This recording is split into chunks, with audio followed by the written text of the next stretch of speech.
杂阿含64经。我是这样听说的。有一次，佛陀住在舍卫国的东园路子母讲堂。那时，世尊在傍晚时分结束禅修，走出讲堂，在讲堂的阴凉处，在大众面前铺设座位坐下。这时，世尊吟诵了一首优陀那偈：法中没有我，也没有我所有。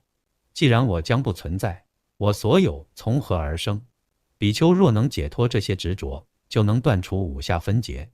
这时，有一位比丘从座位上站起来，偏袒右肩，右膝着地，合掌对佛陀说：世尊，您说的没有我，也没有我所有，我既然将不存在，我所有从何而生？比丘解脱这些，就能断除五下分结是什么意思？佛陀告诉这位比丘，愚昧无知的凡夫认为色是我，与我不同，我中有色；受想行识是我，与我不同，我中有受想行识。而多闻的圣弟子不认为色是我，与我不同，我中有色；不认为受想行识是我，与我不同，我中有受想行识，也不是知者，也不是见者。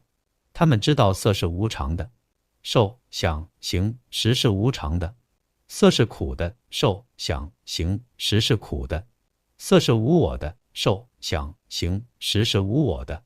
这色将不存在，受想行识将不存在。这色会毁坏，受想行识会毁坏。因此没有我，也没有我所有，我和我所有将不存在。如此解脱的人，就能断除五下分结。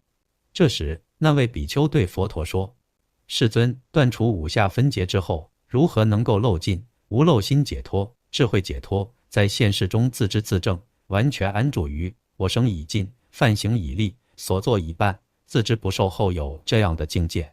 佛陀告诉这位比丘，愚昧无知的凡夫在无畏处却产生恐惧。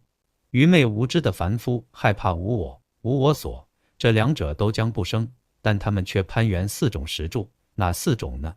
即色识住，源于色，喜爱色，增长、扩大、生长；于受想行识住，源于他们，喜爱他们，增长、扩大、生长。比丘实在这些处所，若来若去，若住若生若灭，都在增长、扩大、生长。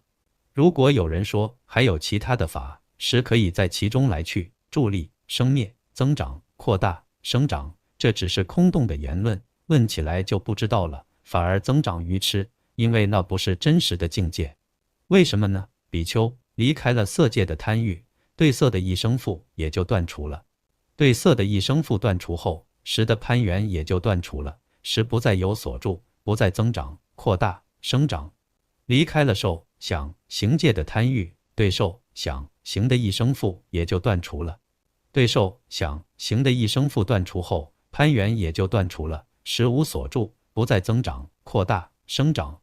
识无所住，所以不增长；不增长，所以无所作为；无所作为，所以安住；安住，所以知足；知足，所以解脱；解脱，所以对世间一切都不执取；不执取，所以无所执着；无所执着，所以自觉涅槃。我生已尽，梵行已立，所作已办，自知不受后有。